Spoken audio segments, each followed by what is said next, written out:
raindrops from your eyes. Swollen images of glory in my mind at enlistment. Overhead a flapping red, white, and blue filling the distance. A grand divide between myself and conscientious convictions or belief systems that stop people from killing over religion.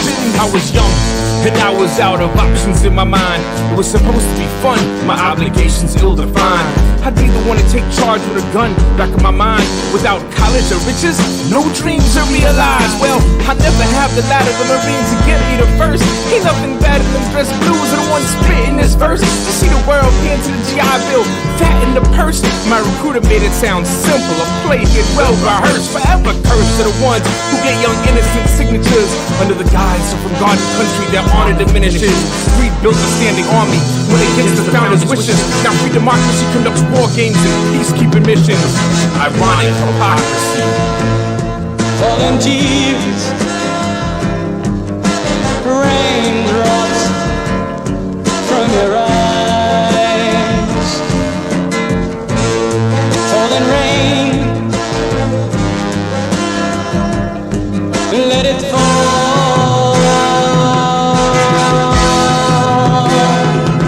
I scored high in my entrance exams on ASVAB and chose the 0341 with guaranteed Hawaii track. Graduated basic, now MOS school's where I'm at. I'm more than a man with a 35-pound gun on my back. Plus my rifle 8 pounds, 65-pound pack. I'm 18, weigh a $195 and feel jacked. 108 pounds on my back, a boot marine and Cadillacs. A short 20-mile hump, 4 quarts in my flat. After 7 miles, swearing my right foot cracked. I'm an E1, tell my sergeant I think it snapped. He's an E5, shouts profit, don't beat me crap. You got 2 feet, compensate and don't fall back. After 4 more miles, my left foot joins in the act. Only 9 more to go, I walked through all, that's a fact. 1 certificate for intestinal fortitude, not having shat. And 3 months healing, lost Hawaii to Guantanamo, rap. Sergeant David Twa, who I met in 6th grade. Dress greens, patent leather, and a high top fade.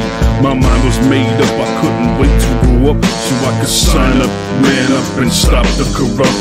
A champion for God and country. Just wait till they get a load of me, an unstoppable PFC. Private first class, polished brass. I wanted to kill all the black pajamas that were hiding in the grass. But with no war in sight, my plight to fight never took flight. So I trained during the day and got drunk at night. Set my sights on all types of glory. Fast forward to Afghanistan, totally different story. IEDs, enemies, no front line to see. 80 pounds of gear in the desert, I could hardly breathe. Blood-stained fatigues, very many colleagues sent home to the VA to live with PTSD. Everyday recruiters go to inner cities and ask for Falling tears, raindrops from your eyes. Falling rain, let it fall.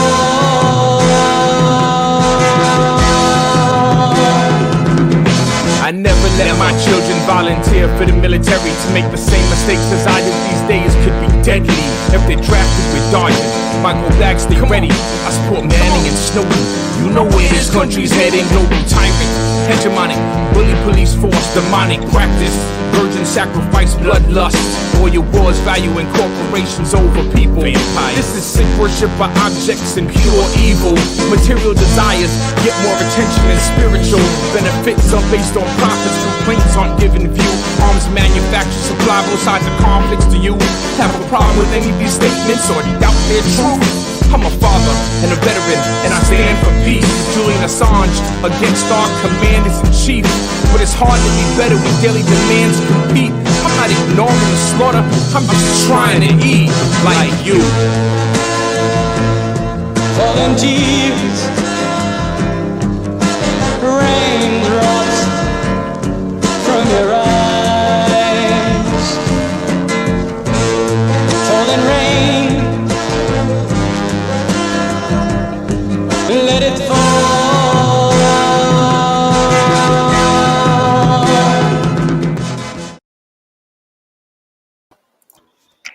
Here we are. Welcome, welcome, welcome. December 23rd, 5/11. We got it started just a little bit late today, but that's okay. We got all our technical issues sorted out. And look who we have.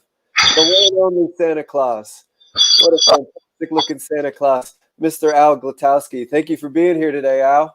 Well, I was glad to be here, and it was a wonderful journey. You don't mind if I take my coat off now that I'm in the house? No, no, no. I love it. That's a great looking coat. Yes, it is. Is My that a handmade coat? Yes, my wife makes all of my costumes, everything. Wow, that is fantastic. I love that outfit. Thank you, sir. Yeah, so Al, Mr. Al Glatkowski, um, sir, yeah. So there's so much to say. There's so many things to cover today. A lot of stories to tell. So you're a veteran. You served in the Merchant Marines in the '60s, the late '60s during the Vietnam War, and you mutinied a ship in 1970, in March of 1970, with one of the only mutiny in 150 years in the U.S. military, and that ship was packed full of napalm, destined to murder certainly thousands, hundreds or thousands of civilians. It was destined to do that in Vietnam in 1970, and you mutinied that ship. You commandeered it, and you took it to Cambodia, I believe. Is that generally the right story?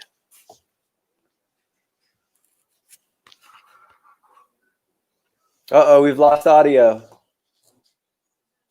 Did you disconnect your audio somehow? No. Oh, there we go. You're back. Okay, good. Yeah. No, it's that is generally the right story. Okay.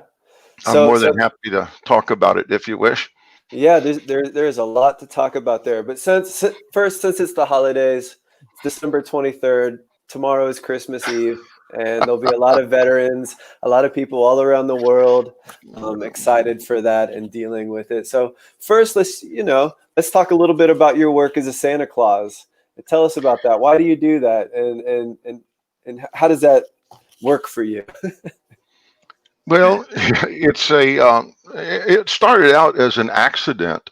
Um, I had grown a beard. I was working at the lighthouse, and I used to I was acting up there as the historic keeper. I wore a uniform from 1872, and it was that lighthouse is the second tallest, I believe, or the third. There's a second one and the third one are both the same height, and it's the second tallest in the United States. I first saw that lighthouse from the correct side, which is the ocean side, not from the land. And it started out when I grew my beard as part of the role for being the keeper, and a friend of mine saw me one day and he said, "Man, we're looking for a Santa Claus. Would you be interested?" And I really wasn't. It just didn't interest me. But several friends suggested that I try it and do it. And so I had a suit that my wife made a costume for a Renaissance party wedding for my daughter, and it was a Polish cavalry suit, and so we converted it into my first Santa suit, and it works really well. It's an Eastern European look, and we went with that look because it's I like the look from the Christmas carols. When you see Eastern European Santas, they have a different look than the Coca-Cola Santa, and I just couldn't bring myself to be a Coca-Cola Santa. I see. You had to have a little flair, a little style, a little authenticity. Yes. I even have real sleigh bells for my boots, and they're very authentic, and everything that we wear is authentic, and it's period pieces from the 1800s and a little bit before, from the 17 to the 1800s. That's great. Yeah. So where do you play Santa? I know we have COVID right now, so Well, I don't where in the play. town? Once I put the suit on, I'm in character. But I do. I'm the Santa Claus on the Outer Banks of North Carolina, Mike. We have about 120 miles of islands and peninsulas, and I visit our county seat, which is Manteo. Made it's That's where the one of the theaters is that in the area, and so I go from there all the way up to the next county to the north, which is Corolla, and I live close to Corolla, and so I live at the northernmost point in in our county.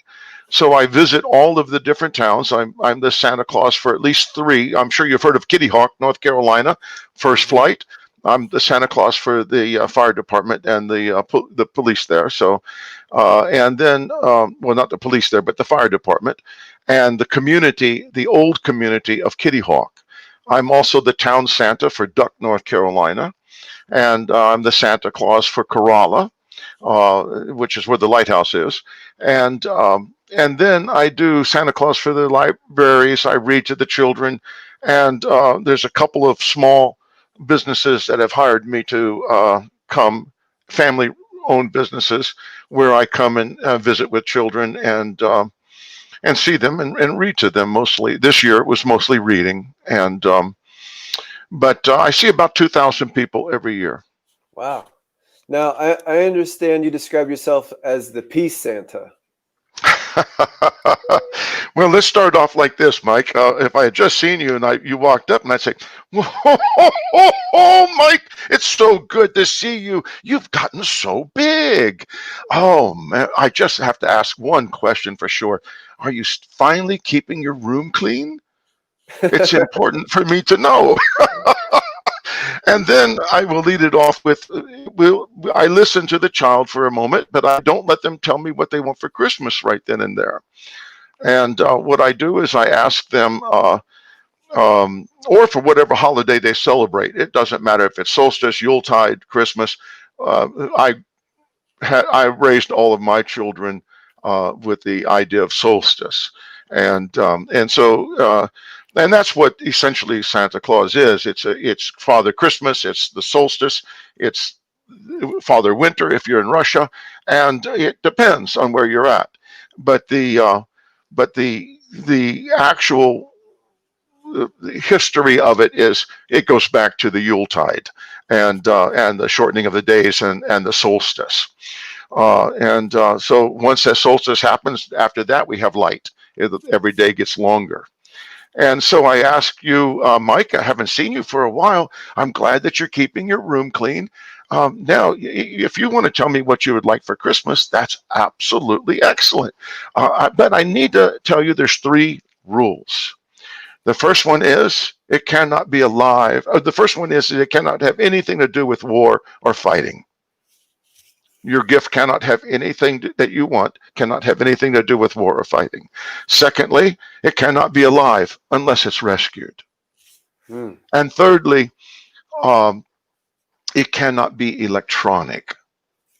And I want to remind you that I have a lot of elves, but Santa brings you small things. And your family and some other friends and family will bring you the bigger things because they want to also enjoy your life and see you happy. So those are the things I do. That's what I basically ask everybody. And then I'll start it off after that with, well, because they're thinking and they have a hard time thinking of what they want, I say, I can help you out a little bit. I'm bringing socks to everyone this year. What color do you like? And so that's it. That's how we started off. And then the kids, it breaks the ice and they're able to talk with me. And it's amazing that sometimes children will tell us things that they won't tell other people. Hmm. And so I see oftentimes I see distressed children. And I get to hear uh, stories, and I look around for the adults, the correct people, and say, "Is this your child? Can I speak with you for a second? Can you come over with us?" And then it helps the adults also break the ice with each other, with the child uh, during that moment. I see. I love the authenticity. I think we all need a certain level of magic and mythology and spirituality in our lives, and I think your approach to it really respects that, and that's great. I think kids need that. Well, one of the things that it does for me, and I didn't realize it at first, and I've been doing it now for around 10 or 11 years. Um, and I've seen, because I see all these children, I'm the first Santa for lots of babies. And I'm the last Santa for some people, including my own mother, Mm. who would attend some of the events. And so I catch both sides. But now I'm dealing with children that I've seen when they were 7, 8, and now they're in, or now they're in their late teens or their early 20s, and yeah, and it's amazing. They still want to come and see me, and they expect the excitement and the fact that I do this in such a manner where I respect what the child is going through, and so because of that, I believe that a lot of people want to come back and see me. But for me, this has been an incredible method of dealing with my own PTSD, and it's a relief. I know that I'm giving back in a way that I'm not taking life. I'm actually embracing the joy that they have and the excitement that they have, and we run with that. And for me, it gives me more of a reason to live. I see. Yes, absolutely. I think we're all, as veterans, we're all doing everything we can to treat our own PTSD, and what better way to do it than I to don't leave use that with drugs. There's no drugs involved. I'm not taking antidepressants and whatnot. I just live for knowing that if I get depressed, I put on some. It doesn't matter what time of the year it is. I put on some it. Christmas music or watch a video or something. Fair enough. Fair enough. I really like the approach that you have a certain respect for the solstice. I was listening. I was listening to a podcast yesterday called Red Nation that's run by indigenous people here in the United States, and one of the things they said was that, if you go far enough back, we all come from a tribe, and Yeah. there's a certain part of the decolonization process. Here as veterans here in America in the Imperial Corps, I think our first priority, the first order of business should be the decolonization process, and I think and that means having respect for nature and the natural movements and processes of the planet, and respect for where we come from, for the original tribes that we came from. At one point, white people were indigenous, somewhere before the medieval period, and we became something else. We were transformed by kind of constant warfare. So that's fantastic. I love that approach. It's the only way that it makes sense to. It's the only thing that makes sense. If you're not religious, it doesn't matter if you're religious or not, because even the Mayan, if you look at any civilization that's been conquered, most of them, they take the one of the first things the colonizer do is destroy the temples or the churches or whatever, pyramids, and then build, using that same material, they build their own churches or whatnot. And that's one way to break the will of the people being colonized, because now they know that that's the stones from my temple, and they can. It's a little less difficult to get them to go, I would imagine. Right. I've attended ceremonies in Guatemala where the indigenous still go into certain areas, and in Peru, for example, where a lot of the churches and things have been used. The original stone from the Inca has been used there in those churches. Yeah, Absolutely. Yeah, that's personally, that's one of my biggest interests in my life that keeps me going. I love to study ancient cultures, Excellent. and yeah, that's part of my own decolonization process. Absolutely. Excellent. Excellent. Yeah. So there's so many stories. You've lived an incredibly kind of a fabled life here. Um, You mean I should was a pirate? I was a pirate too? possibly isn't there a photo of you in a cross Santa pirate Yeah, I have cross symbol? I have one of those as well. Yeah, that's great. Um, so we should get into it. The SS Columbia Eagle. This is an interesting piece of American history. This is one of a kind. So you were a merchant marine in the 1970s. How long tell us a little bit about from the beginning of your merchant marine career. I went in very young. My mother signed for me at 16, and I was able to go to. I went up to New York City. That's where we trained. Was in Brooklyn, down by the Navy Yard, and it was an incredible experience. I'd never been in that kind of a city before, where there's canyons, they're huge. But I went in. I went in just after Christmas, before New Year's, and and then my first trip to sea, I ended up in I don't remember where for sure. Oh, Hawaii. I think it was Hawaii. And then from there, I went to other places. Every so often, I would get on another ship going to different places. And eventually, I ended up, I attended demonstrations, sit-ins, be-ins, love-ins, smoke-ins, where people were sharing information about the Vietnam War. And being too young at that time to worry about the draft, it didn't really faze me much until I met some veterans that started talking about it. One of them had a 4F classification on his wall. It was framed. He loved it. Or not a 4F, dishonorable discharge. And another one, I just met these people that had been overseas, and they had come back, and they were telling stories that it was hard for a young person who grew up in the military all of my life, and I come from military families, and to be expected to go into the military, and instead going a different route.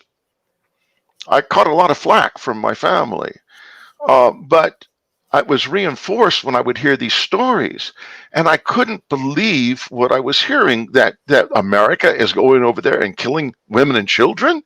That's not what we do. And of course, it is what we do. Of course. And so I volunteered to go to see for myself. I had to see it. I just couldn't believe what I was hearing. And I signed up as a volunteer to go with one of our ships carrying high explosives. I believe that they were 250 and 500-pound bombs. That's what we were carrying. And it was in Cherry Point, down by Cherry Point, North Carolina. And so I got there outside of Wilmington, North Carolina. And I think it's the largest ammo dump on the East Coast. And I got there and took a look around, and I started to get my eyes opened, but there were no military. It was pretty much a civilian ran place, but there were military around. And after we left, the ship left, we went over to Vietnam. It took us a while because we had to go through the canal, and we had to have passageway that was cleared on either side of us. And we ended up going, and we got there. And I, being an inquisitive young man, I wanted to go explore. And I had come to the conclusion that if I got a bell, because you could hear the livestock with bells, and I was talking ashore, I was talking to a soldier, and I said, if I was to tie a bell around my leg, do you think people would shoot me? would I be able to look, explore? And he said that would be the only way I would go, is what he told me. And so I got a bell, put it on my ankle, and took off. And from Cameron Bay, I went off into different areas along the coast, and had a rude awakening when the next time I came back, my ship was gone. Oh And no. yeah, and so what happened is, because of sappers and whatnot, they were hauling the ships out. Uh, so like 2 hours before sunset, the ship would be gone. And so if they were discharging cargo, it had to be done. The ship had to come into port, tie up, discharge as much as they could, and then 2 hours before sunset, off we went. And if you missed it, you had to stay. You had to find a place to stay. And luckily, I was able to stay with soldiers in some hooches, and they were veterans that had been in combat. And the particular people that I was assigned to, where you can stay here at this place, all of them were suffering. They were all suffering and being shipped back to the States. A lot of shaking going on, and a lot of terror in people's eyes, and they didn't really want to talk too much. But after a few hits on the bowl, we were all passing around joints and whatnot. People started opening up and talking, and that was the big eye opener for me. The stories were what I was hearing back in the States, so I felt confident that I could go back and say those same things. Tell people what I saw, what I heard, what I witnessed, and what occurred is, when I came back, my friends all cut me loose. They didn't want to have anything to do with me, because I had betrayed the peace movement, because I had gone overseas. Mm. And I still had some friends, but most of my friends wouldn't have anything to do with me. And I had to rebuild friendships and relationships, and I did so at the local college with former high school chums. So that was my big experience, to realize that what we were doing was wrong. I had, at one point, I had come back from overseas. I think I'd been to Belgium, and I'd come back, and I was in New York City, and there was this massive crowd of people going down one of the roads on their way to the United Nations. And it was SNCC. SNCC had organized this demonstration at the UN. I think it was SNCC and SDS. And Can you define what is SNCC again? Student Nonviolent Coordinating Committee. I see. Okay. And so I ended up getting in line and just walking with these people. And I never made it all the way to the UN because the crowd was so immense, but we were in the way in the back. And people needed a place to stay. I had a hotel room in Greenwich Village, and so I invited the people to come and stay with me, and whoever wanted to crash there, they could crash there. And so that room filled up real quick, and I had a chance to listen to people who knew more about the world than I did. And the thing is there's a reason. I've heard the old story, we were born with one mouth and two ears. There's a reason. We're meant to be able to hear better, I believe, than talk.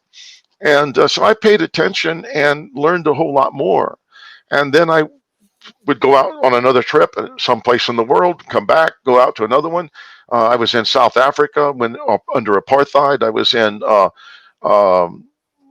goodness gracious, I was in the Cape Verde Islands when when it was Portuguese colony, and they wore, at that time, they were still wearing the World War II Nazi uniforms, pretty much. They had they had death heads on their hats and things. But during the process of traveling around and seeing the world, I thought that I had something to be able to offer and say to people. But a lot of people thought that it was too violent, because I would tell them, well, that flower is not going to stop a gun. That flower is not going to stop a war. That's not going to stop a bomb. It's nice that you're doing it, but that's not what works. What works is if you can actually get onto the base, or if you can actually, like plowshares, for example, where they go to some place and they do an event and they stay there, and they're captured, and then they go to court and trial, but they're committed to do so in those ways.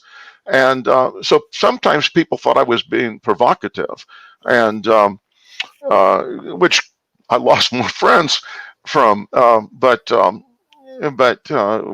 you have to remember that during those times, SDS was going through some big changes, and the weathermen had split off, and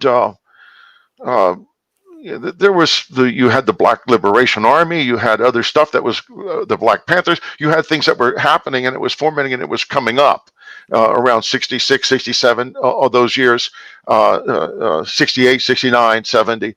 And then, of course, there was COINTELPRO there that really came through and just cleared the decks,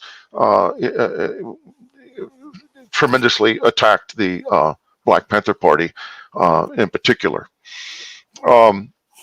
So I grew up seeing a lot of things and being on the periphery of a lot of this.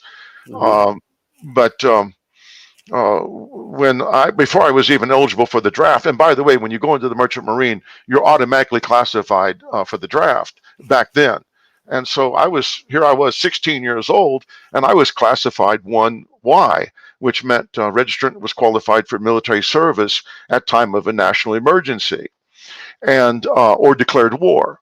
And that meant that I was automatically in the military. I was trained in my job, so therefore I was usable for them.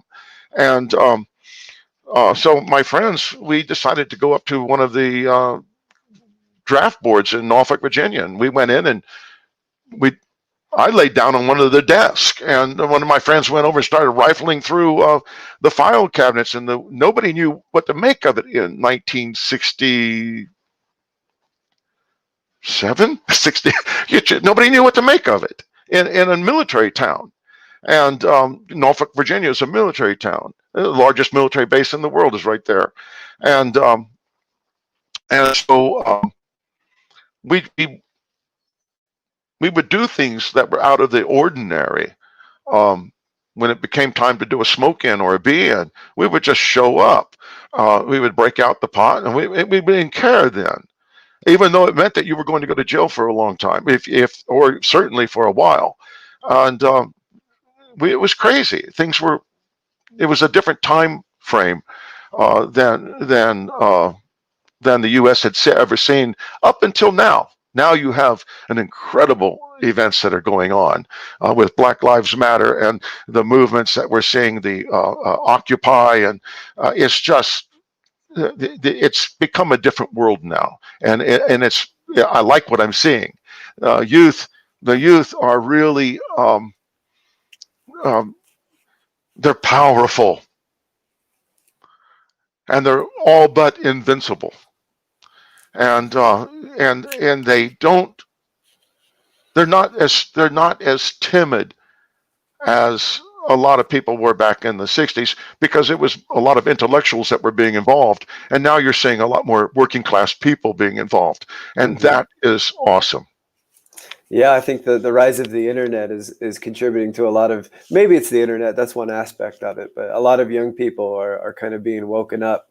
They've kind of lived through, the capitalist hellhole of, late neoliberalism period. And I think they're starting to understand that the system just isn't fundamentally working for them. But back to the story. So you're a merchant marine. Right. And we were on the ship. I met this man who became my comrade. And we got to talking. We would hang out together at the Union Hall. And his name was Clyde McKay. And Clyde we would talk about the same things. He was a little bit older. I think he was 3 or 4 years older than I was. But we would talk about the same things, and I would hear what he had been to Spain, he had been to Morocco, he had been to other countries, and he would tell me what was going on in those places where I hadn't been in those places, and then I would share information. And he goes, "Yeah, I've been to Vietnam once before. In fact, I'm not ever going to go back again unless I can take the ship, or sink the ship." That was the idea, sink the ship. And I said, you know what? I'm the same. I agree totally. And so we sort of built up this and fueled each other. And in the process, we decided relatively quickly that we both had the same interest, and that was to stop cargo from reaching its designation, primarily by sinking the ship. And if there was a way to do it without it, we were going to look at that as well, if we could do that. And so we did. We signed on the same ship together. He had a gun. I did not. I didn't have the funds for a gun. And when he suggested that he would be willing to put up part of the money, we went looking for. We didn't have enough time to get a second firearm. We had to wait until we got to the next port of call, and then we would try to solicit one there. And we succeeded in the Philippines. He went into the engine room. I usually sailed in the engine room or on deck. And because of my lack of seniority, I couldn't get those two jobs. But there was a job that opened up on that ship that would allow total access to the officers and the officers' rooms. And that was the bedroom steward, the officers' bedroom steward, which basically I was like the man Friday in all of their rooms, cleaning them and making sure that they had clean linens and, that up. And so I was in a good position. When we got to, before the Philippines, we had a fire drill. Well, all ships have fire drills within so many hours or days of leaving port. And when we got to the Philippines, we were getting closer to the war zone, so we had another fire drill. And I happened to be at my fire drill station on that fire drill. They changed my fire drill station to topside, and I was at the life raft on the top deck. And by being up there, I was able to see that when they did the fire drill, what occurred is watching the people go to their stations, watching the crew go to their fire stations, and to the lifeboats. And Clyde was down in the engine room on duty that day, and so he didn't have to participate. I ended up recognizing that was the weak point on the vessel, is if you could do a fire drill and the ship was dead stopped, and you told the crew to get into the lifeboats, ostensibly to do a trial run away from the ship and then bring them back, that would be the marvelous way to do the but instead of letting them come back, just move the ship. And so I thought about this that day, and then I had to wait for McKay to come up out of the engine room to let him know, I think I've got the solution. And there was arguments back and forth because he didn't think it would work. And I said, I think it would work. We just have to get up and capture the captain and capture the first mate and capture the radio operator. And to do that, we have to do it after 12 o'clock because that's when he sends out the report for our location. So I had this information from working on the bridge that McKay didn't have. And but he had information about the engine room that I didn't have because we were in two different parts of the vessel. So we made the decision, Mike, that we were going to move forward by by doing precisely that. A few days later, there was a ship behind us. I was friends with the radio operator, and I knew Morse code back then, and that's how they communicated. And I couldn't follow it as fast as he could, but I could pick it up. And what happened was there was a vessel behind us, about 4 days behind us, and they didn't know if it was supposed to go in first or we were supposed to slow down to let it pass us so it could go in before us. And it was still being discussed by the shipping companies, and it was based on the need of what was needed at the port in Thailand, Sahib, Thailand. And so what occurred is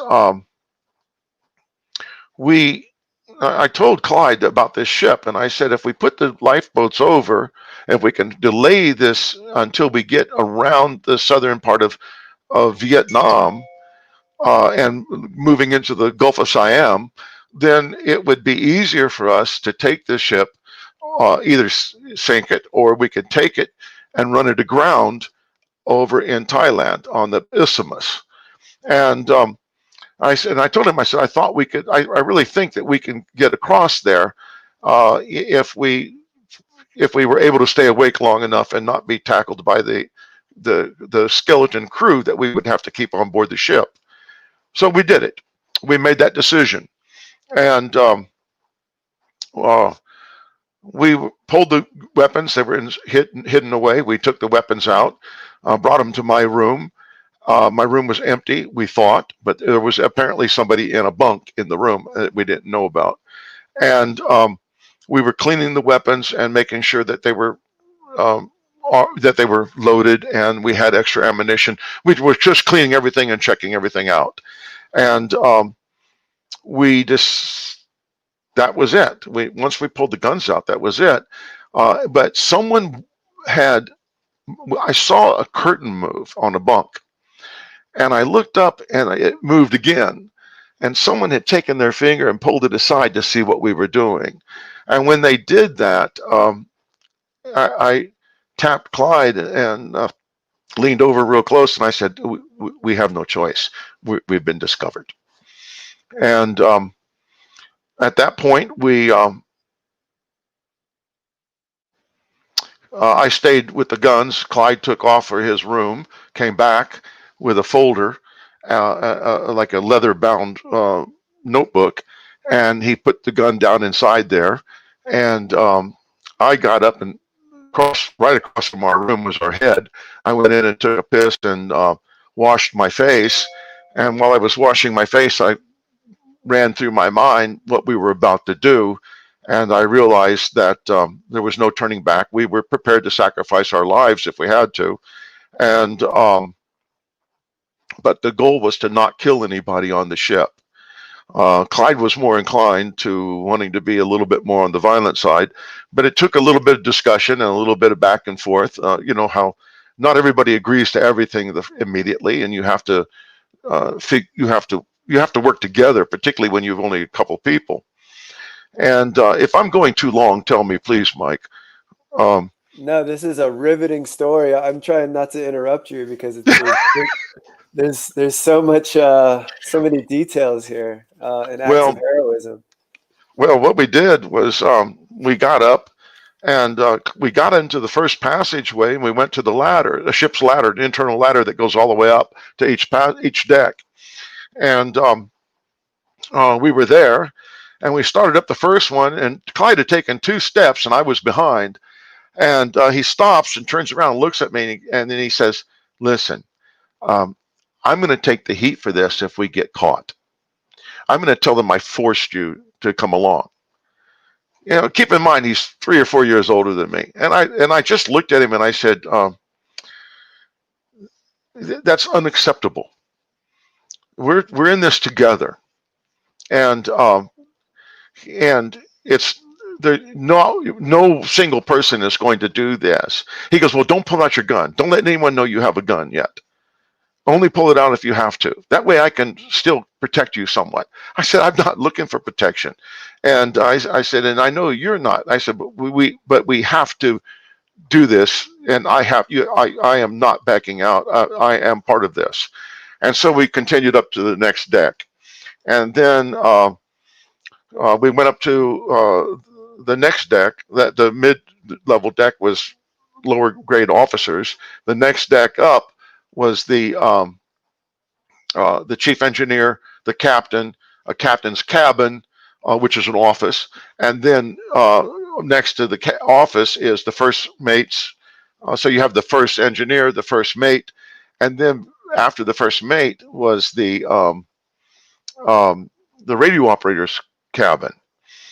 So we were right in the heart of the ship at that point, and the command of the command. I decided we went in. We were waiting for them to do the report, and the report was running late, so we were a little bit behind on our time. And when we cornered the captain, Clyde put him had his hand inside his folder with the gun, and he opened up the folder and said, and had his hand on the gun and said, "I'm prepared to use this. You need to sit down. We're taking over the ship. It's a mutiny." And Wow, that's incredible. and I stood by the door to cover the door. We didn't want to lock it. We didn't want, because we knew the report was coming, and the seaman from up top side was bringing it down to the captain, and from the captain it would go over to the radio operator. And so here was the knock, knock, knock on the door, and I opened the door and sort of blocked his view a little bit and said, "What can I do for you?" He goes, "I got the report for the captain." I said, "Oh, good, I'll take it." And he goes, I said, "The captain told me to ask me to let you know to go ahead and give it to the radio operator." So off he went. And he did what he had to do. As soon as he left, we went. We had the chief mate and the captain in the same room on opposite sides of a table. Then we went over and I went over and got the radio operator and brought the radio operator back with me. All of this was done under threat, armed threat. In fact, some of the charges were armed kidnapping. And so I had for quite a few people. And so, yeah. So I imagine this whole process is taking place in the matter of a few minutes and 10. It was really quick. Yeah. And we made it quick on purpose, but we had to get that. We could make radio silence once I had the radio operator release that report. And so we then got the radio operator in. We told him at this point on we're going to run radio silent, and then we had the captain issue an abandoned ship order, and radio down to the engineer on duty, which was the chief engineer, that he wanted the ship brought to dead slow, and so dead stop. And so as it takes a while, the ship doesn't stop automatically. It takes a while. And then we blasted the signal for abandoned ship. People were confused, rightly so. The officer on deck at the top on the bridge called down and wanted to know what was up. And I just turned to the captain and I said, "Tell him that there's a bomb on board the ship and it's got a timer on it and it's set to go off.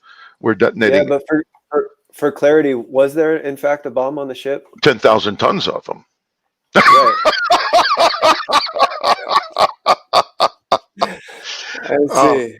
Yeah, 10,000 tons of them, and we could have walked out and fired rounds into the detonators if we had chosen.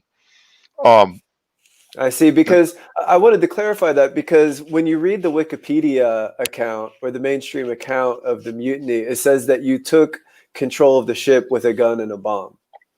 But it's not as if you built an improvised explosive threatening lives. Well, we did. We did. Clyde wanted to try to set that off, and it failed. And so luckily it failed. It was just an attempt to see if it would work. And then if it would work, we were going to do it again, make it bigger. And so I produced something for him, and we tried to see what, if it might work, and it was an incendiary, is what it was. And I don't want to go into those details, but that's what it was. But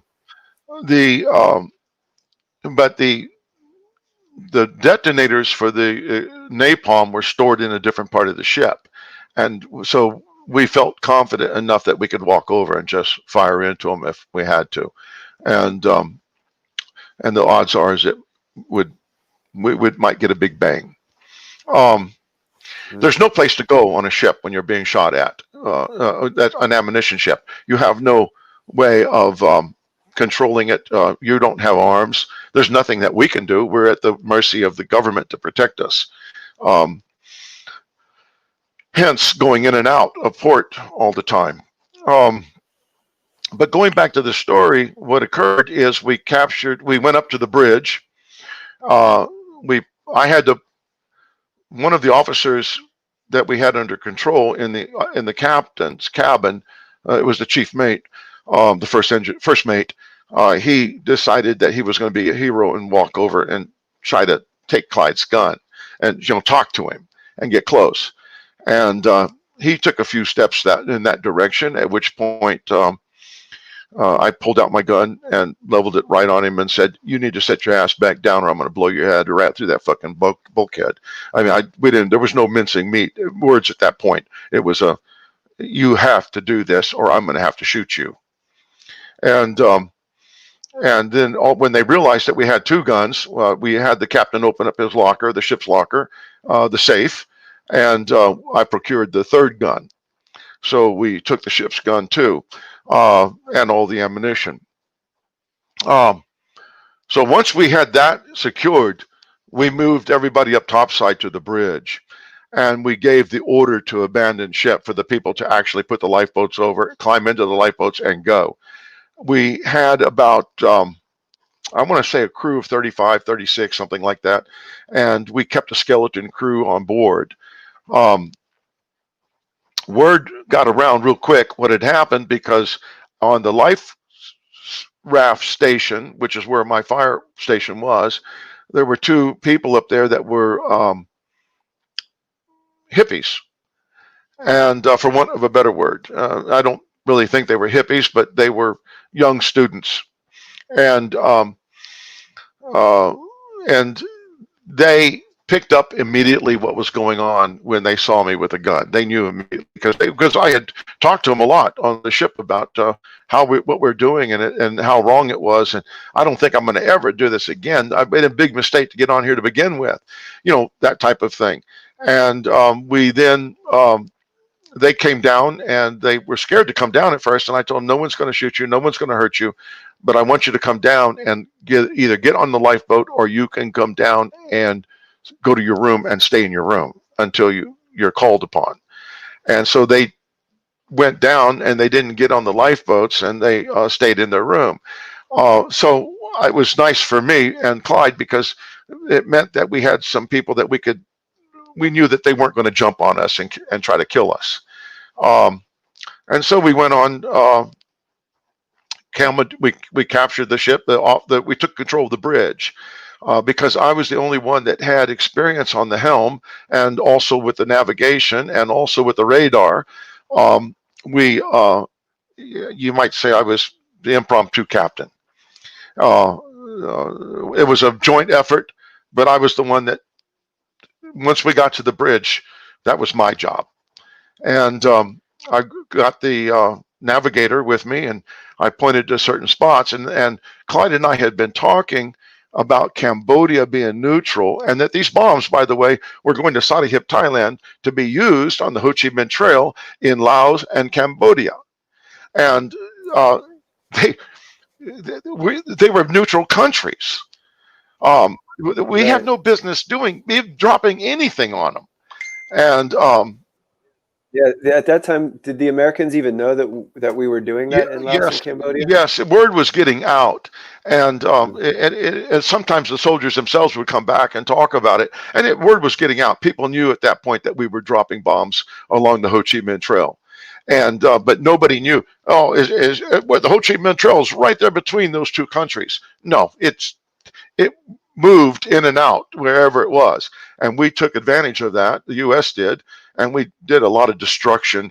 I don't recall the tonnage that was dropped in Laos, but if I'm not mistaken, I believe that that tonnage, and maybe somebody can answer that for us, but it was, I believe that it exceeded the tonnage of the theater, European theater, if I'm not mistaken, Yeah, in World War II. in World War II. Yeah, it's orders Um, of magnitude above what we dropped on Europe yeah, for sure. Yeah. yeah. And so, and a lot of it's unexploded. To this day, there's unexploded ordnance, and people are being killed, farmers and their children. In fact, that's one of the things I do is I raise money on my birthday for the mine work that for mine the people that are doing I think it's called MAGA, and they're doing the mine removal in the Middle East and Africa, and also in Southeast Asia. Um, in any case, we knew where the bombs were going to go, and we also knew that it was a possibility because Sihanouk was so anti-U.S. that he might be willing to give us political asylum. So that was our long shot. That's what we wanted to try for. And if that wasn't going to happen, then we were going to turn that ship and sink it either run it aground or sink it. And but at that point, we had a skeleton crew. I think we had one lifeboat remaining, and we had a couple of life rafts, and so we had enough to get everybody off of the ship. And just he and I would have to make the decision who was going to, either if it was one of us or both of us, would have to stay and destroy the ship. Um, so once you become an outlaw, your world changes. You see things. Your world changes, and I have to expect that combat soldiers, if they take if they when they're in combat, their world changes. They also at that point are more or less outlaws, and their world changes as well.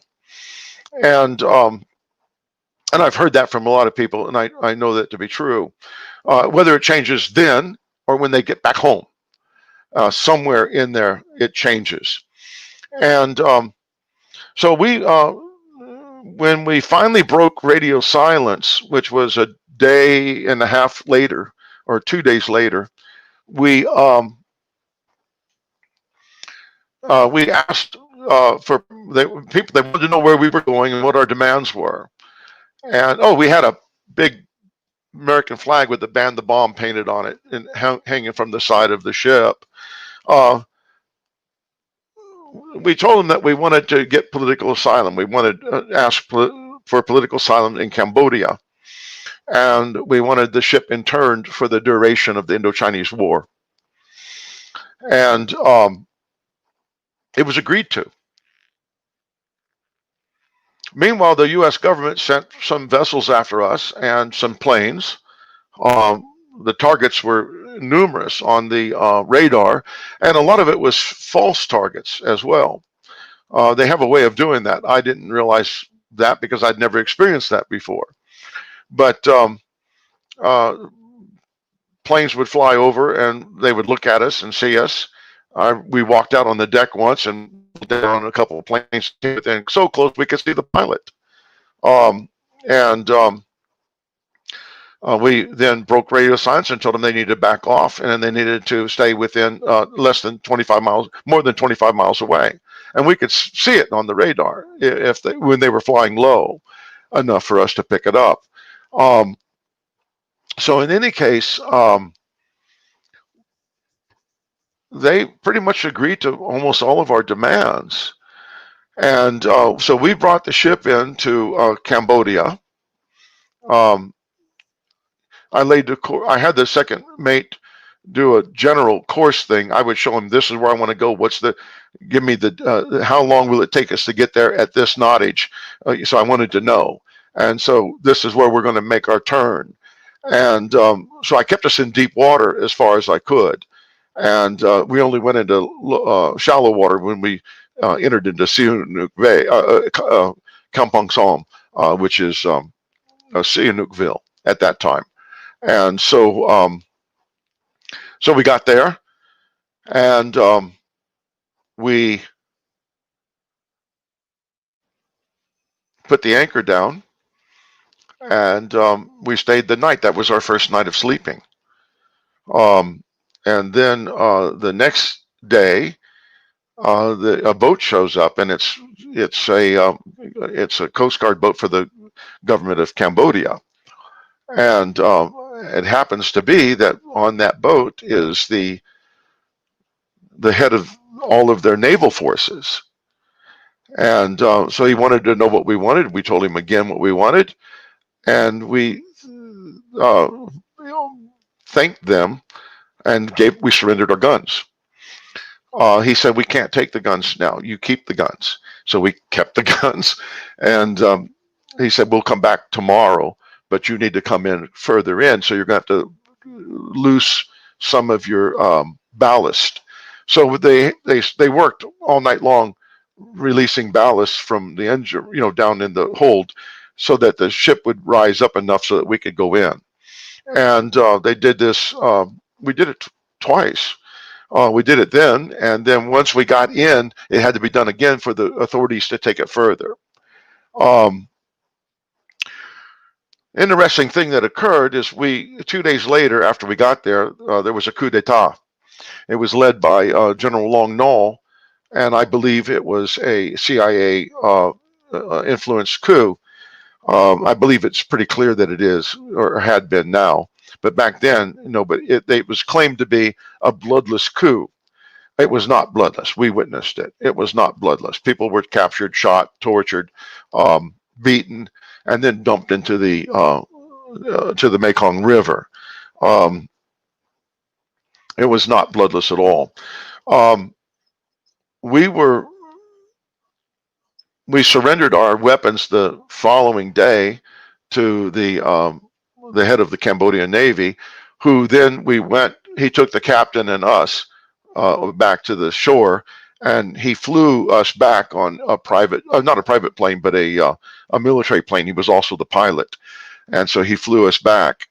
The captain thanked us, said that I couldn't believe that you didn't kill anybody. It was so hard for you. I don't know how you didn't kill anybody. But I'm glad that you didn't. I'm also glad that you didn't blow up the ship or sink it and kill us all. And we said that we had no intention of it. Our intention was never to hurt you or anyone else. We just want to stop these weapons. And a lot of people don't know how bad napalm is. If I recall correctly, there used to be only 3 designations for burns: skin, muscle, and bone. If I remember right, first degree, second degree, third degree burns. Skin that's all on your body, but doesn't include bones. But then now there's radiation. You can get radiation burns, and with napalm being a jellified gas, you can't put it out when it gets on you, and it has to burn itself out, or I guess you can push it, if you can get the jelly off, but you're still going to have flames on your hands. I understand that the World Health Organization said that there's now 5 degrees of burn. There's skin, muscle, first, second, and third, and then there's bone, burning your bone, and radiation burns. If I'm not mistaken, there's 5 different levels of burns now. And that one on the bones, that can happen with napalm. Napalm is usually in a cigar-shaped tube, like a football almost, but not as fat. And the igniters were on either end, and it tumbled.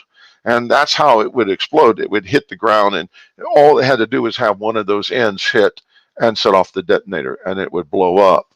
When it does, the force is thrown forward, and it basically it incinerates the air, and it ruptures your lungs. It's a horrific death.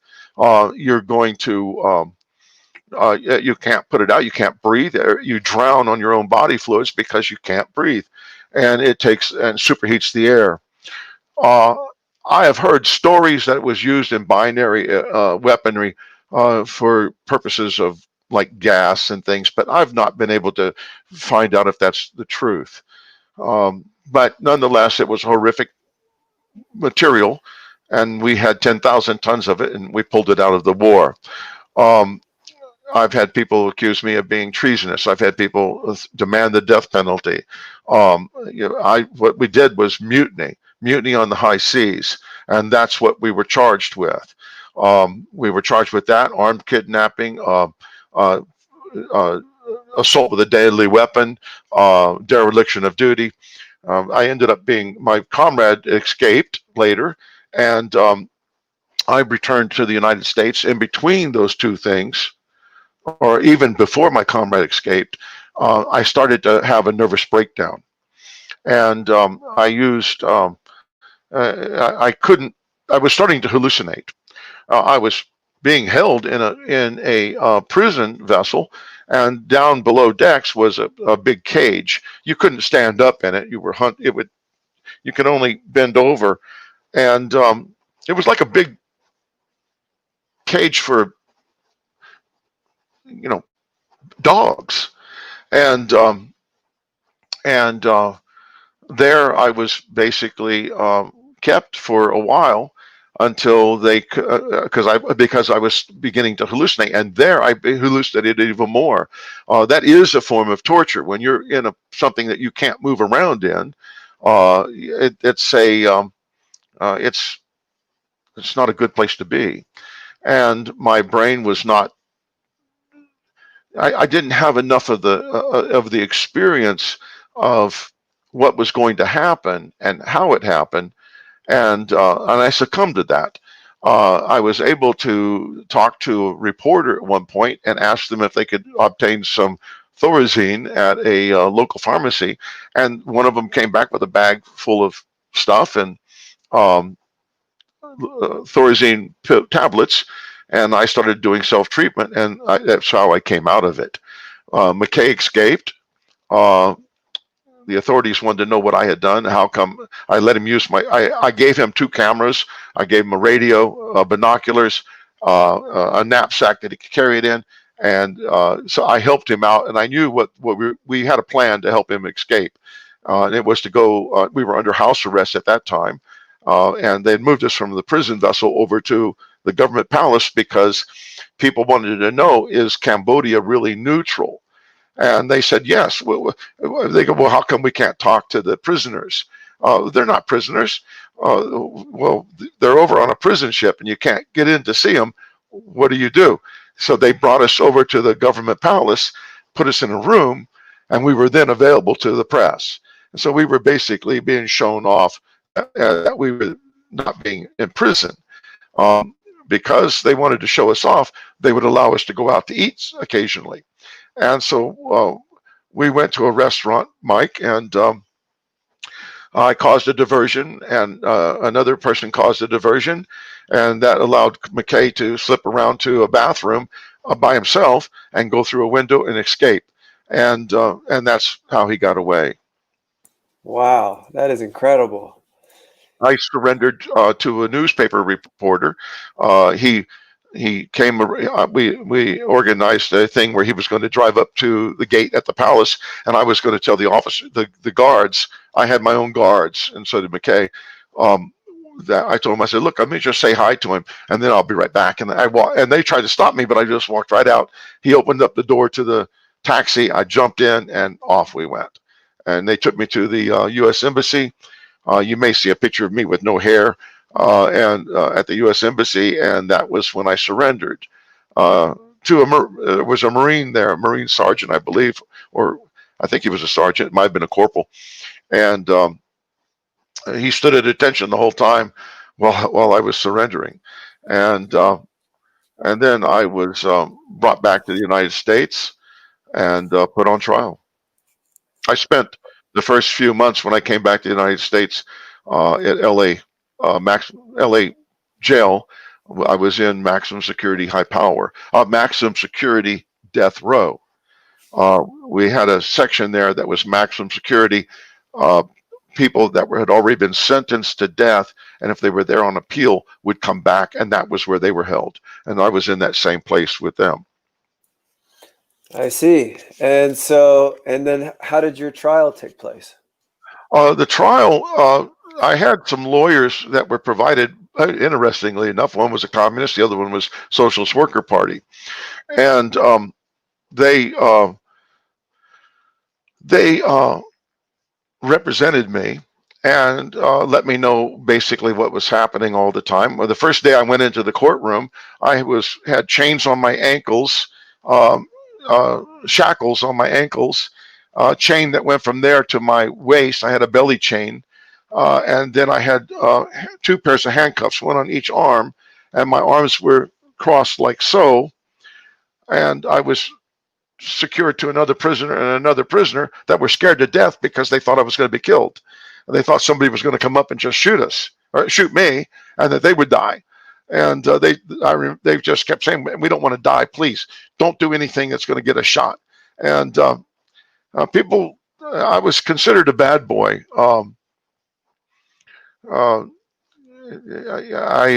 Yeah. And more than once, people, but the guard, I've had marshals pull their guns and stick them up to my face and tell me that they were just waiting for me to make the wrong move. Wow. Okay. Wow. You've covered so many details. There's so much I feel like some great screenwriter is going to listen to this, and somebody's going to turn this into a movie. Okay. So we've been moving through this chronological progression here. So tell us a little bit more about the trial and how that worked out. When I first showed up in the courtroom, the police, the marshals brought me in through a different entrance so that there wouldn't be press there. The press got word that from somebody who was watching the other entrances, "Hey, we just saw them come. They're getting out of a car here," and they came running over to, and that's what the marshals didn't want to happen.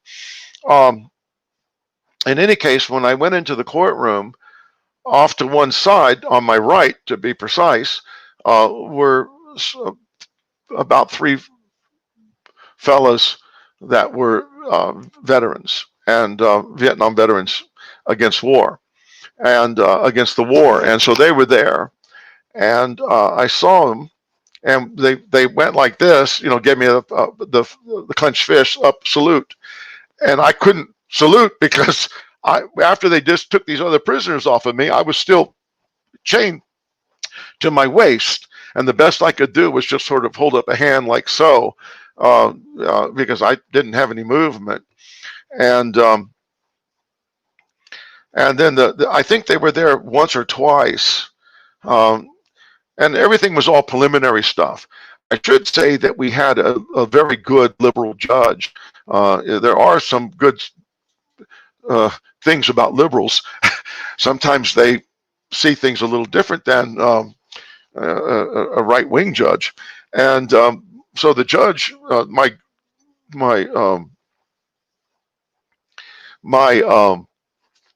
lawyers, really, we pled not guilty, and they wanted to do psychological evaluations and all this other crap. They're gonna do everything they can to say that you were crazy. You had to be crazy, or you wouldn't have done this.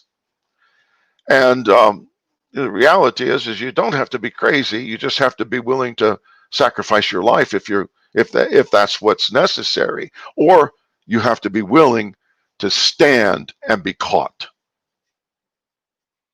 like plowshares, for example. Yeah, and to fundamentally believe in Yes, something. you must believe it. Definition of sanity. Absolutely. Yes. And so during all of those proceedings and stuff that occurred, we never knew when I would be going. It was always they might call me up, and I would go to a waiting room and never go, and then they'd bring me back to high maximum security, and they always called the maximum security facility the inmates, we all called it, all the prisoners. I don't like the word inmates. All the prisoners, we called it uh, high max. It was max, and your normal prisoners don't go there. One of the people that was in there with me, but 2 cells away, they didn't have anybody on either side of me. They did the same to one of the Manson family members, and they did the same with Geronimo Pratt. He was the Minister of Defense for the Black Panther Party, and they did the same for him. I know I ended up he and I went to solitary together because the guards were beating on him, and I spit on him and threw shit out, I threw stuff at him out of myself. I just said, you guys are fucked up. Why don't you beat on? Yeah, you want to beat on somebody? Why don't you let other people out and you can take us all on? And they proceeded to pull me out and beat the shit out of me too. And so Geronimo and I both ended up in solitary for a while. Yeah, that was interesting. But in any case, that's where we were, and that's what was going on. And there was movement that was happening. You might recall that back in that time in 1970, you had the invasion of Cambodia. You had the student strikes, Kent State in May, and Jackson State, which doesn't get much play. But, it's a real shame because that was they suffered greatly, being shot up in their rooms and stuff. But what occurred was the Weather Underground had gone underground by that time. By the time I came back, the Brown Berets, they had already started to form big anti-war militant groups. The Black Panthers, what was left of them, was doing the same.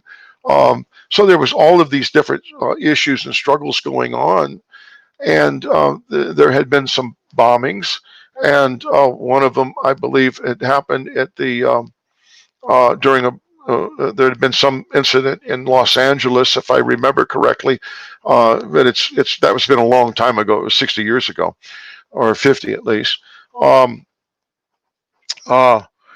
And so the judge that we got was his name was Manuel Real, and Hispanic, I believe a Hispanic judge, and he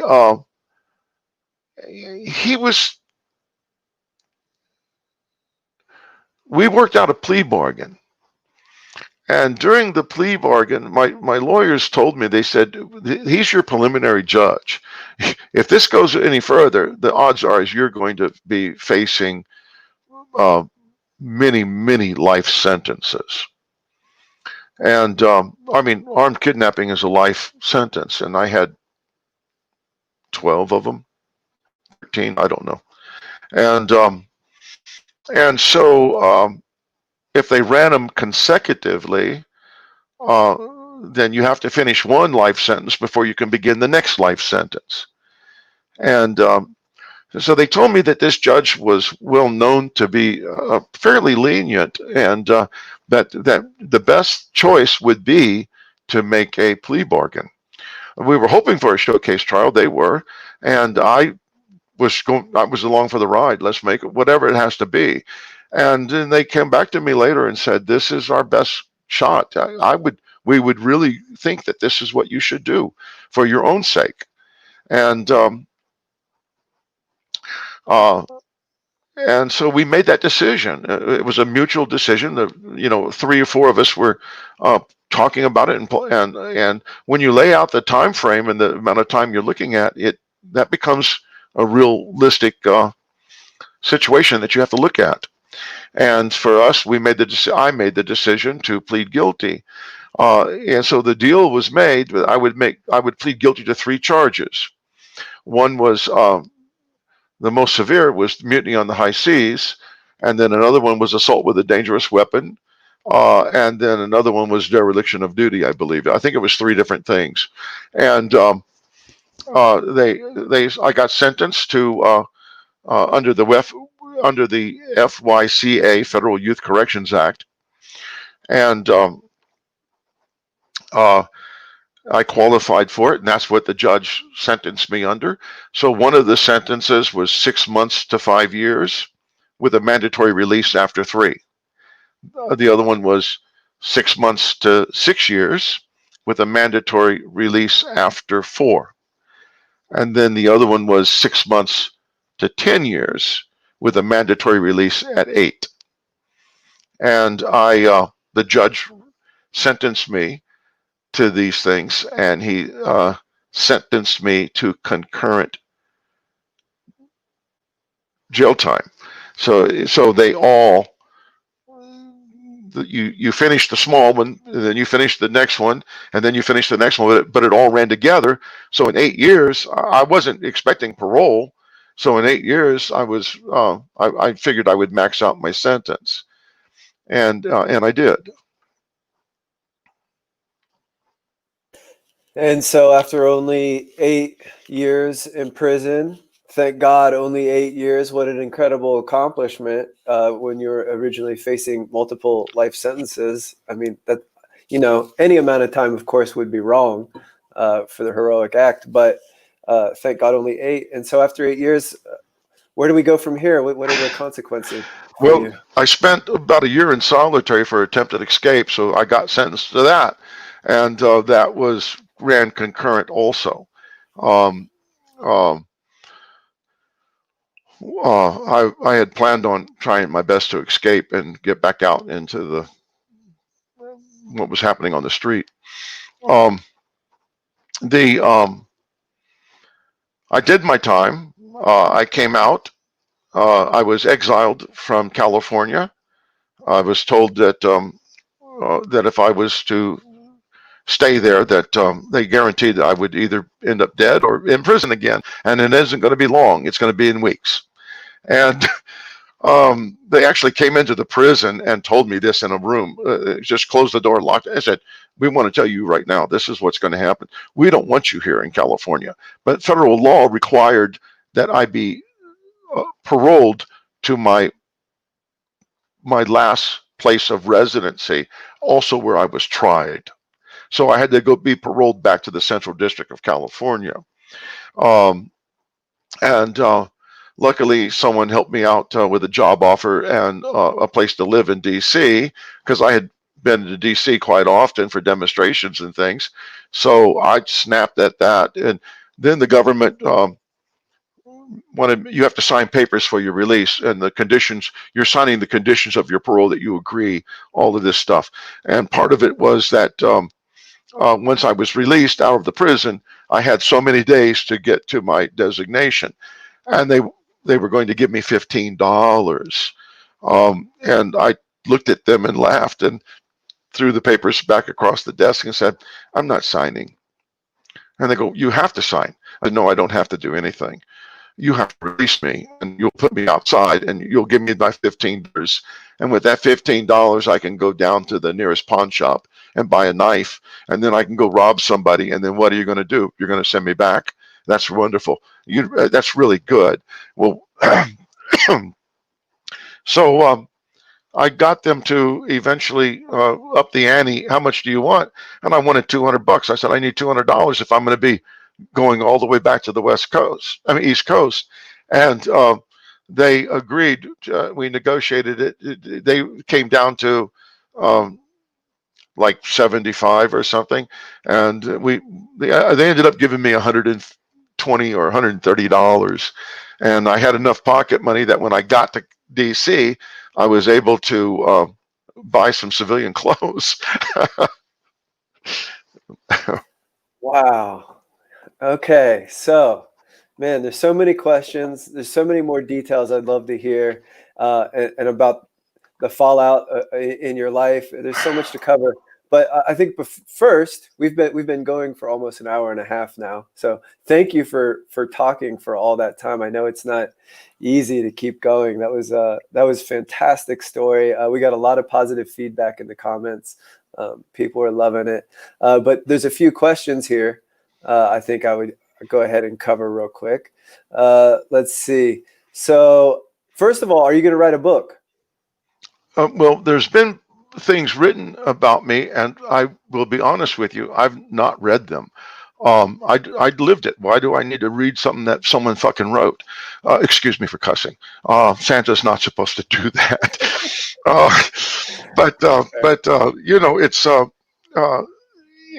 but I've been told by my family that there's a hardback book. It's the Mutiny of the Columbia Eagle or something like that, and it's written by Roberto Leuterman and Richard Lynette, and um, and Roberto is a former merchant sailor. And Richard, I met him during the anti-Shaw protest in Washington, D.C. after I'd been released. I went out to the street and started putting up posters the day after I got out of prison. I was helping to stick posters up in D.C. for the anti-Shaw people, and also we were doing some work at one. I was helping out some people with literature and placing it supporters of the PFL, the Popular Front for the Liberation of Palestine, PFLP, and so I just went ahead and got back involved, and we have my Lynette and Roberto have, and my son, who's a Navy veteran from the Gulf War. They've decided to try to do a documentary, and the funding is just not there. They haven't been able to gather the funds up what they need, but they've got hours and hours and hours of transcripts and film, including us visiting another sister ship, and where the people just gave me the keys to the ship and told me I could, that they hugged me. They were former merchant sailors. They loved they knew when they found out who I was, they said, "My God, we've heard about you. We and they, I mean, it was just excited to be that I was there for their ship, and I had free range in the engine room, in the fiddly, down into the shaft alley, in the bridge, on the captain. I mean, and it was an identical ship. It was. They made them by the hundreds. You know, it was another Liberty ship or Victory ship, and so. There was another ship that had come out of mothballs, and that ship was in Long Beach, California. And in fact, they offered me a job if I wanted to help them restore it. And they said, if you want to stay, we'll love to. We'll put you to work. But in any case, we've done a lot of filming, including meeting Clyde's mother and his family. And they absolutely love me. They had a lot of things that settled them because I was the last person to talk to Clyde before he escaped, and I gave them a lot of the details of what occurred in the prison and where we were at and everything. So that calmed them down, you know, that helped their souls, and so is there going to be a movie? I don't know. Will I write a book? I don't know. Well, I certainly hope so. I'm going to go ahead and put an open call out there for book publishers out there, for authors, for writers, members of Veterans for Peace or About Face, our anti-war veteran community. Let's make this happen. I think our first step would be to transcribe this conversation. If we could get some help doing that, we would love that. We need to get this story out. Absolutely. So I certainly hope that happens. Hope that footage that you say has been shot is released soon. I'm a video editor, so I'll put that out there. I work in photography and video professionally, so I'm happy to help if that need arises. So let's see. Let's find some other questions here. So Jerry Alatalo asks, if there were one or more summary messages based on your long life experience to share with men and women any place on earth, how would they be described? Say that again. It is kind of a confusing question. I'm having trouble interpreting it myself. I think what he's asking is, can you summarize? I'm not sure. This is a really confusing question. I hope it's not me. I hope it's not just me. Maybe summarize your life experience in maybe a paragraph or something, I think is what he's asking to say. Or what it means. I don't know. Maybe we should move on to the next question if you don't understand it either. I don't understand it. Yeah, I'm sorry about that. Let's see what else is here in the comments. Let's see. Chris Lombardi says Geronimo was a vet. He was in an early draft of my book about rebel soldiers. Yes, Geronimo was a veteran and very proud of it. And he and we had some long talks in solitary. We were next door to each other in the cells in solitary. They only had, I think there were 4 cells, and I was in one. Then there was an empty one, and then he was in the next one. They wouldn't put anybody into those cells, and nobody would. They didn't want anybody else around us. Yeah, it's nice to see that there's an obvious and clear history that veterans often come to a very distinct realization that the military is fundamentally evil. It's fucked up. It's a really fucked up thing that shouldn't exist. It should be abolished. And there's a long history of it. It's not the people today, young people out there today that are in the military, that are having these same realizations, understand that you're not alone. That I would like to, if I can say something here, Sure. please. I didn't mean to interrupt you, but I really want to put this out there.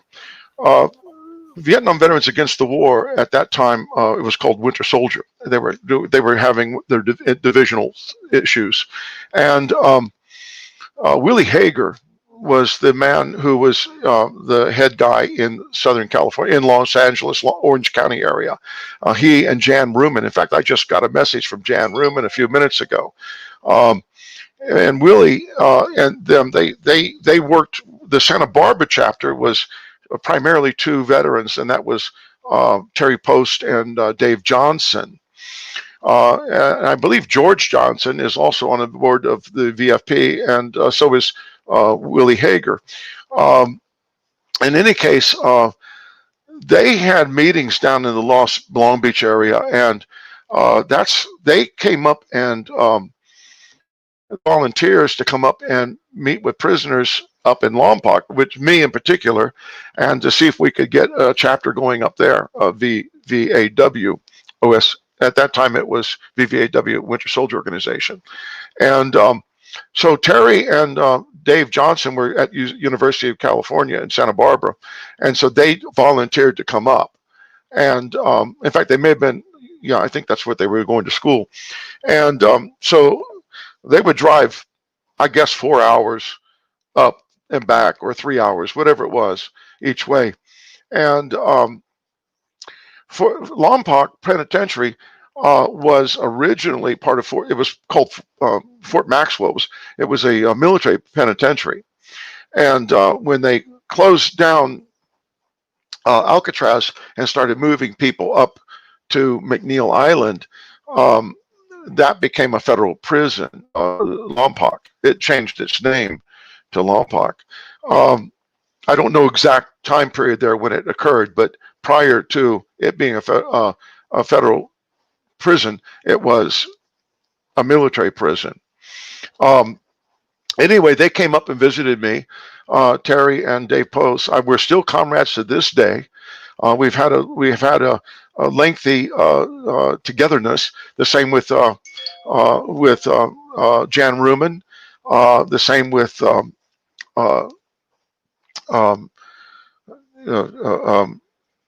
the other. I can't think of his name now. But with all 4 of these men, they were the ones that helped me. They helped build a legal defense committee.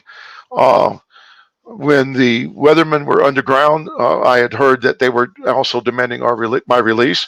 When the SLA, the Symbionese Liberation Army, took off, and some of them were former veterans from VVAW, and their leaflets, they were demanding my release. So the word was getting out.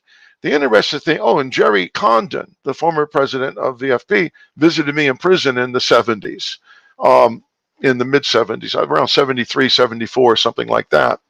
And at that point, he was with Clergy and Laity Concern.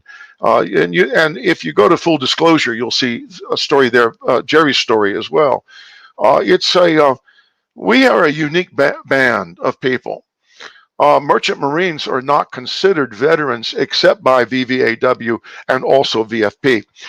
We have been abandoned by the U.S. government. Only the World War II Merchant Marines, they were only made veterans after almost all of them died. And so we don't actually have a home, the Merchant Marine people. But I want to say that Vietnam Veterans Against War was important to me, and I helped organize people in prison with it. And I don't know how many of them came out and continued or did not continue, but they were the ones that I was rely on when we would do strikes. And they were the ones I could rely on when my comrades in prison, when we were organizing work stoppages or demanding a better educational system, demanding an open library, when we wanted just some basic things that help us with our human dignity. And that's what I did in prison. I did a lot of organizing, also against racism. My comrades will all vouch for that. I did a lot of work in the prison, and I love how that ties into the prison movement. You were in there with Geronimo, and I think the Panthers put it really well in saying that prisons should be abolished and turned into schools of liberation. Absolutely, instead of schools of crime. Yeah. Yes, that's right. But I just wanted to throw that out there that I just love the fact that there was an outgrowth from VVAW eventually, along with others, that Veterans for Peace came about. And I just really think that the folks are doing as good. They're doing the best that they can with what they have. And I know that I see a lot of progress, and I see that there's still room for growth, but I also see that there are new faces, and I love the fact that there are younger people picking up the torch. I always tell everyone, Mike, that all of us have stood on, we're here because we are able to stand on the shoulders of people that came before us. And it doesn't matter what we're doing. If you're in the movement for liberation, there have been people that have done this for years before, and everything else. We're standing on their shoulders. We have learned. And now there's these new people that are out there and wanting to take leadership. And I'm one of those people that say, I'm not interested. You've got the baton. You run. Tell me where I can do to help you. I love it. A lifetime of genuine service. Absolutely. Yeah, you have to serve the people. Just ask them what they need and give it to them, right? That's correct. I mean, it goes back to that saying by Fred Hampton, you can have all the theory you want, but unless it comes from activity and the work you've been doing, it's worthless. You have to have practice to grasp theory. You can't do it the other way around. Somewhere or another, you've got to learn. And then you read, and you're going to go, oh, yeah, and move faster. Yeah, absolutely. Wow, what an incredible tale. We've been on for an hour and 45 minutes now. Let's see. Let's look through the comments again. Let's see. Terry Post said, Al, it was Santa Barbara City College, and it was an hour-and-a-half ride. Okay, there you go. There you go. Santa Barbara City College.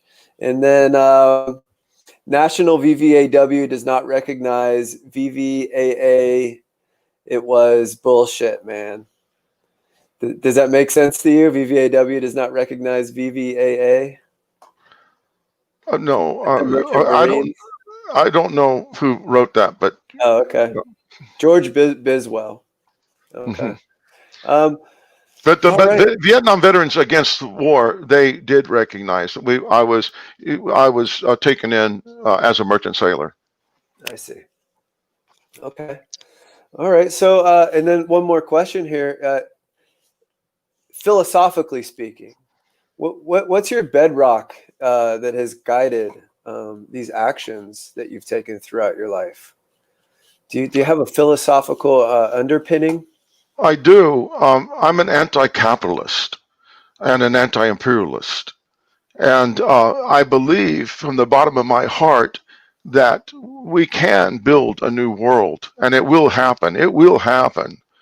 And I won't be around to see it, I'm positive, but it's going to happen.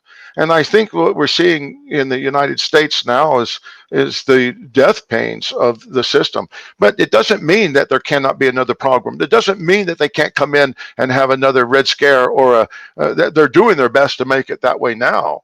With Antifa. I mean, come on, guys, let's get serious. I wear an Antifa pin on my hat over there.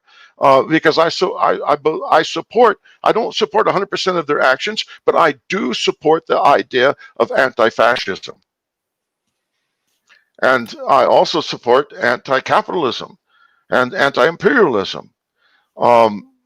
We have, that is the bedrock of what, well, you might as well just say the Communist Manifesto for me, maybe. I don't know. But I have this gut reaction in my heart that when I die, my atoms will go back off into space, wherever they're going to go. They're not going to be destroyed. They're just going to transform. And I don't believe that we have I don't believe there's pie in the sky when you die.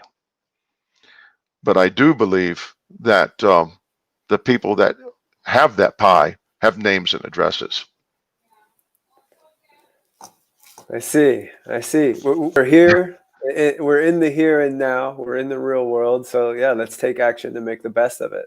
I think essentially. Yeah. Yeah. It's the real world. And the bedrock is you get out and you go do something. Get out and go boat. Go for a hike. Go for in the woods. Go do something. But when you have some time, do something that's positive for everyone. And so you need your mental facilities to be relaxed as well, but you also need to be ready to go back out and struggle. And we did that in the Venezuelan embassy. We did it. We went for the 200th anniversary of armistice. We went through all of the memorials with flags and banners. Wow, that's a whole nother story. The Venezuelan embassy. That was incredible. The one of the big accomplishments in the modern anti-war movement was the veterans occupying the Venezuelan embassy in Washington, D.C. and helping to stop an actual fascist coup there, supported by the CIA and the American government. Yes. Yeah. So, wow, that's a whole other story. That's got to go in the book, I think. Clearly.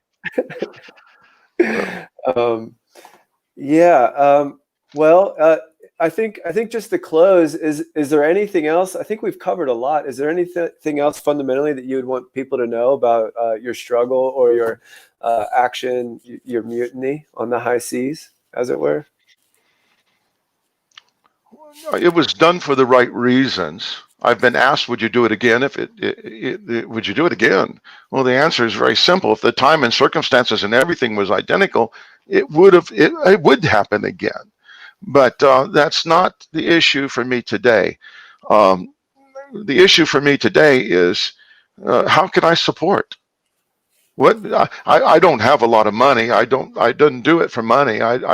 In fact, if there's going to be a profit made off of it anywhere, I'm going to demand that whatever share I was supposed to get or in getting, which is none, I would donate it to a charity of some sort. I would donate it to the people that have to remove those freaking mines and the bombs, the unexploded ordnance.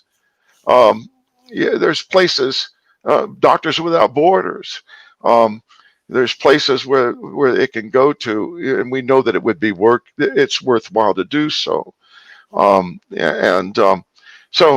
did I do it for money? Did I make any money? No, the answer is no. But I can look my children in the eye and tell them what I did against war. Absolutely. That's really beautiful. Wow. I think we should go ahead and close the show. I think this was one of the best shows we've done. I'm really happy to be a part of it. It's really good talking to you. Wow. Okay. So VFP, this is an open call. We need your support. Let's write this book. And and thank you for being here, Al. Well, you're welcome. I don't see any book happening or movie, but you're welcome. And I believe that you're doing a good job. And Miles and yeah, I'm telling you, your whole crew. I've watched a couple of your programs, and I've been very impressed. And I feel that I like what I'm seeing, and I like the future because you guys represent it. Thank you so much. Yeah, and that reminds me, we should, before we leave, we should go ahead and remind people that if you're in the military now, and you're struggling with how you're experiencing the world, with your military experience, and you're considering getting out, you should contact the GI Rots hotline, where we have professional advisors that can help you navigate your way out of the military. You can also call the GI Rights hotline, which is listed here at 877-447-4487. Please reach out to them. It's anonymous, and they'll give you the information you need to get out. And then also consider, obviously, joining Veterans for Peace, or About Face, or other anti-war socialist organizations. So anti-war and socialist organizations, to make it clear. Okay, and that's the show. Thank you. Peace out. Peace.